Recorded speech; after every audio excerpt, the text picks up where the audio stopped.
Hi అండి, అందరికీ నమస్కారం. వెల్కమ్ టు విఎస్ ఫ్యామిలీ లా. సో ఫస్ట్ టైం మా ఛానల్ చూస్తున్నట్టయితే లైక్ చేయండి, షేర్ చేయండి, సబ్స్క్రైబ్ చేయండి. ముక్కోటి ఏకాదశి శుభాకాంక్షలు. హాయ్ అండి, అందరికీ నమస్కారం. ఎలా ఉన్నారు? బాగున్నారు? Welcome to VS family vlogs. ముందుగా మీ అందరికీ ముక్కోటి దినోత్సవ శుభాకాంక్షలు అండి. ముక్కోటి ఏకాదశి. సో అందరూ బాగుండాలి, అందులో మేము ఉండాలని మనస్ఫూర్తిగా కోరుకుంటున్నాము. సో ఈరోజు మార్నింగే లేచామండి. ఈరోజైతే కొత్త బియ్యం అండి. కొత్త బియ్యంతో ఈరోజు ముక్కోటి ఏకాదశి రోజు పాలు పొంగళ్ళు చేస్తున్నాము మేము. యాక్చువల్గా న్యూ ఇయర్కి పొంగిద్దాం అనుకున్నా, న్యూ ఇయర్కి ఇంకా రాలేదు. అందుకే ఇంకా ఇప్పుడైతే ఈరోజు కొత్త బియ్యంతో పాలు పొంగిస్తున్నాను. ఇంకా సంక్రాంతికి అక్కడికి వెళ్ళినప్పుడు మళ్ళీ ఉప్పులమ్మ తల్లి కాడ ఎల్లమ్మ తల్లి కాడ పొంగియాలి.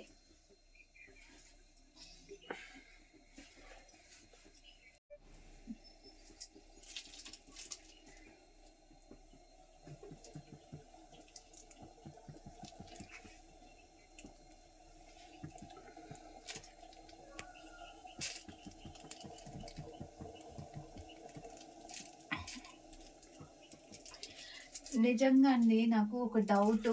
ఆ డౌట్ ఈ వీడియోలో క్లియర్ చేయండి. చాలామంది గుడికి వెళ్ళేటప్పుడు కానీ, నెక్స్ట్ ఇంట్లో పాలు పొంగళ్ళు దీపారాధన చేసుకునేటప్పుడు కానీ తలస్నానం చేసిన తర్వాత జస్ట్ ముడేసుకోమంటారు, కానీ తలలో దువ్వెన పెట్టొద్దంట. నీట్గా రెడీ అయ్యి పాలు పొంగళ్ళు చేసుకోవచ్చా? అంటే జడ వేసుకొని దువ్వెన పెట్టేసి నిన్న దూకొని అలా పాలు పొంగళ్ళు కానీ దీపారాధన కానీ చేయొచ్చా? నాకైతే తెలియదు, నేను ఎప్పుడూ అలా చేయలేదు. అందుకే నా ప్రతి వీడియోలో చూడండి, అసలు నేను దీపారాధన చేసేటప్పుడు నా జుట్టు ఇలానే ఉంటుంది. అమ్మమ్మ అయితే చెప్పింది. కాకపోతే నాకు చిన్న డౌట్, అందరూ అలా చేస్తున్నారు కదా, నాకు చిన్న డౌట్ వచ్చింది. అందుకే ఆ డౌట్ మళ్ళీ మీరు ఏం చెప్తారో కామెంట్లో అనేసి వెయిట్ చేస్తాను. నిజమా కాదా అనేసి. అమ్మమ్మ చెప్పినా కూడా ఒక చిన్న డౌట్ ఉండేది, అది నిజమా కాదా అనేసి. నేనైతే అప్పటి నుంచి పాటిస్తూనే ఉన్నాను. ఎందుకంటే అమ్మమ్మ చెప్పింది కదా అనేసి నేను పాటిస్తూనే ఉన్నాను. కానీ ఏదో మనసులో ఎందుకు అలా, నిజంగా అందరూ ఇలా చేస్తున్నారు కదా అనేసి అనిపిస్తుంది. అందుకే మిమ్మల్ని అడుగుతున్నాను, తెలియక. తెలిస్తే కామెంట్ రూపంలో తెలియచేయండి. మా తేజు అయితే పూలు పుడుతుంది. తేజు తేజు చూడు ఇటు ఏం చేస్తాను, పూలు పుడుతున్నాను.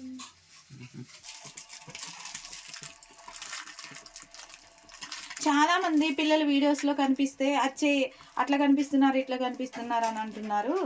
పిల్లలు అన్ని యాక్టివిటీస్లో ముందుండాలి. అది ఈవెన్ పనిలో కానీ చదువులో కానీ.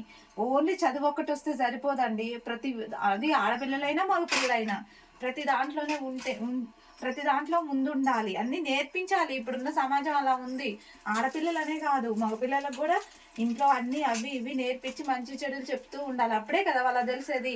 వాళ్ళకి చదువు మీదనే కాన్సన్ట్రేషన్ పెట్టి స్కూల్లోనే చదువుకొని ఇంటి దగ్గర వచ్చేసరికి ఏం చెప్పకపోతే వాళ్ళకి బరువు బాధ్యతలు పని అసలు ఎలా తెలుస్తాయి?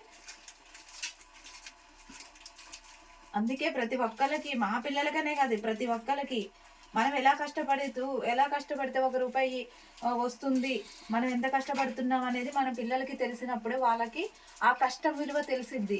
చాలామంది పిల్లల్ని మేము పడిన కష్టం వాళ్ళు పడకూడదు అనేసి అనుకుంటాం. నేను అనుకుంటా. కాకపోతే 100%లో కాకపోయినా ఒక 20% వాళ్ళకి తెలియచేయాలి. అప్పుడే వాళ్ళకి కొంచెం కష్టం అంటే ఏంది, ఇంత కష్టపడతామా, అందుకే వీళ్ళు చదువుకోమంటున్నారు అని మా మమ్మీ వాళ్ళు, అందుకే వాళ్ళు ఇప్పుడు ఇంత కష్టపడుతున్నారని వాళ్ళకి అంటూ తెలిసిద్ది.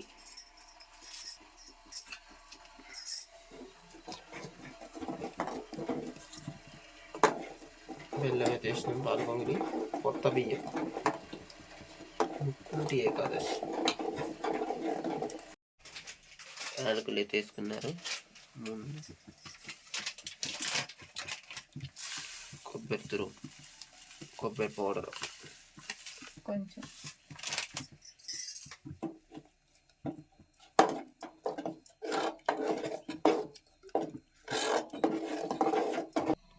తేనె, నిమ్మకాయ నీళ్ళండి ఇవి. తేనెను నిమ్మకాయ అయితే పిండేసాం. ఇప్పుడు వేడి నీళ్ళు ఇందులో కలుపుకొని తాగితే ఉదయాన్నే ఇలా తాగండి, చాలా మంచిది. చూసారు కదా, తేనె నిమ్మకాయ కలిపి వేడి నీళ్ళు పోస్తున్నాయి. అవి తాగితే ఏంటంటే జలుబు, ఇప్పుడు చలికాలం కదండి, జలుబు బాగుంటుంది పిల్లగాళ్ళకి కానీ పెద్దోళ్ళు కానీ.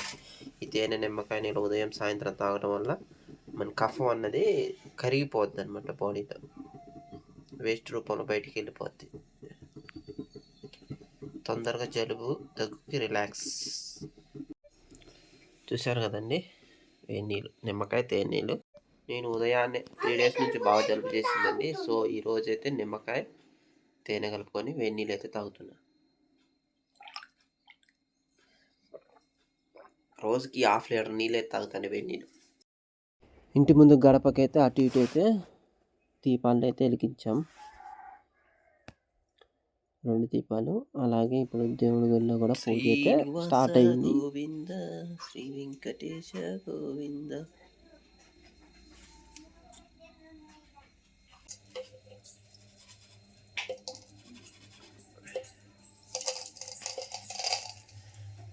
శ్రీనివాస గోవింద శ్రీ వెంకటేశ గోవింద హరినారాయణ గోవింద. సాంబరేన్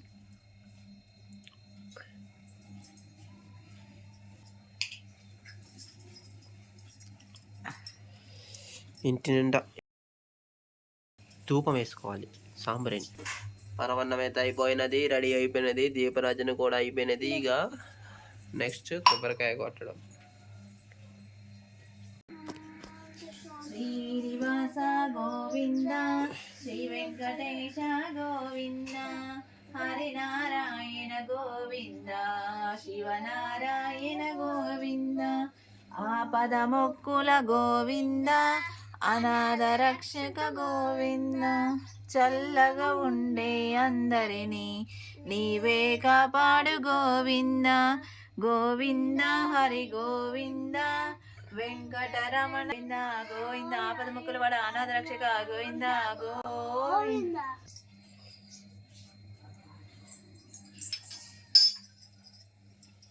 పిల్లలు, నైవేద్యం ఎట్లున్నది? బాగుంది. చిన్న మీటు ఇటు చూడు, నాకెళ్ళి పోయి. హాయ్ అండి, చూసారు కదండి. ఇక సొరకాయ అయితే మా చెట్టు సొరకాయ అయితే కోసామండి. కోసి ఇక మా ఇడ్చి అయితే ఈరోజు అయితే సొరకాయ పొట్టు తీస్తుంది. సొరకాయ పచ్చిమిర్చి సొరకాయను సొరకాయ పులుసు చేస్తుందంట. సో మొత్తానికైతే ఇక సొరకాయ అయితే మొత్తం పొట్టు గీరుతుంది. చూడండి, మా ఇజ్జి చూపెడుతుంది ఎంత పొడుగుందని. కాయ ఈసారి అయితే చాలా పెద్దగా ఉందండి, కొద్ది మరీ చూపెడుతుంది. ఫస్ట్ టైం అండి మా ఇంట్లో ఇంత పెద్ద సొరకాయలు కాయటం. సో ఈసారి అయితే మా ఇజ్జి కొలిసి చూపెడుతుంది. మొత్తం 6 జానలు అయితే వచ్చింది సొరకాయ. చూడండి, మా తేజ అయితే ఇక మా చెట్టు పచ్చిమిరపకాయలు అయితే కోసుకొస్తుందండి. 10 చెట్లు దాకైతే పచ్చిమిర్చి చెట్లు అయితే వేసాం. కారం కొంచెం తక్కువే ఉన్నాయి కాయలు అయితే. ఇక మొత్తానికి అయితే పచ్చిమిరపకాయలు తుంపేసి చిన్న రోట్లో తీసుకొని రోట్లో అయితే దంచుతుంది అంటారు. పచ్చ దంచుకోవాలి, మరీ మెత్తగా కాకుండా. చూడండి, సాంబార్కి అయితే సొరకాయ ముక్కలు బాగా గోచింది. కూరకు కూడా ఆల్రెడీ అయితే తాలింపు వేసింది. అటు సైడ్ అయితే సొరకాయ పులుసుకి, ఇటు సొరకాయ పచ్చిమిర్చి కూరకు అనమాట. 2 కూరలు అయితే చేస్తుంది ఈరోజు. మొత్తం సొరకాయతోనే స్పెషల్ సొరకాయ పులుసు, సొరకాయ పచ్చిమిర్చి కూర. వన్ సైడ్ అయితే తాలింపు అయితే మగ్గిందండి. ఇక సొరకాయ ముక్కలు అయితే ఇక గిన్నెలు వేస్తుంది. సొరకాయ పులుసు, ఇటైతే సొరకాయ కూర కూడా రెడీ అవుతుంది. చూడండి, చాలా రోజులైందండి సొరకాయ చాలా మంచిది హెల్త్కి కూడా. మొత్తానికి అయితే కొంచెం అయితే మగ్గినాయి ముక్కలు. సో అటు ఇటు రెండిట్లలో అయితే తగినంత ఉప్పు అయితే యాడ్ చేసుకోవాలి. పచ్చిమిర్చి కూడా సొరకాయ కూరకి, అటు సొరకాయ పులుసుకి. చింతపండు అయితే నానబెట్టుకోవాలి, కొంచెం తక్కువ వేసుకోవాలండి. అంటే ఇప్పుడు శీతాకాలం కాబట్టి తక్కువ చింతపండు వేసుకొని. నేను యాక్చువల్గా సొరకాయ కూర చేద్దాం అనుకున్నా, పచ్చిమిర్చి సొరకాయ వేసి. మా వాళ్ళు సొరకాయ పులుసు అడిగారు. సో అంత పెద్ద సొరకాయని ఇంకా 2 చేస్తున్నాయి. సొరకాయ పచ్చిమిర్చి కూర పులుసు అంటే చాలా ఇష్టం, బాగా తింటారు సొరకాయలు పులుసు. పసుపు, సాంబార్లో పసుపు, సొరకాయ పులుసులో కూడా పసుపు.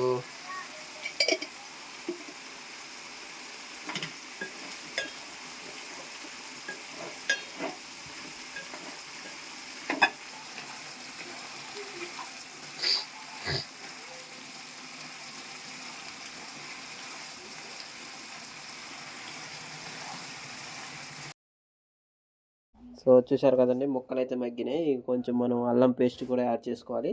చాలా టేస్ట్ ఉంటుంది అల్లం పేస్ట్ కూడా. మీరు కూడా కొంచెం యాడ్ చేసుకోవచ్చు, లేదంటే మసాలా పొడి కూడా యాడ్ చేసుకోవచ్చు లాస్ట్లో.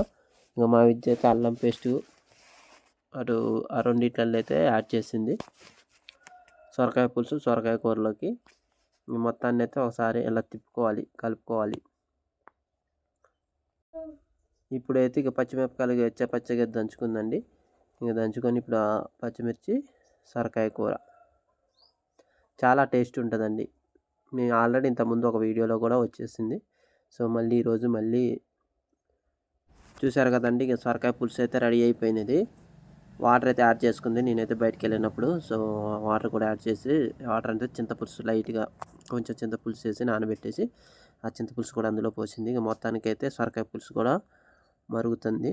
వన్ సైడ్ అయితే కూర కూడా అయిపోవడానికి అయితే వచ్చింది. మొత్తానికైతే రెడీ అయిపోయింది. సో ఫస్ట్ టైం మా ఛానల్ చూస్తున్నట్టయితే లైక్ చేయండి, షేర్ చేయండి, సబ్స్క్రైబ్ చేయండి. VS family vlogs. Thank you so much.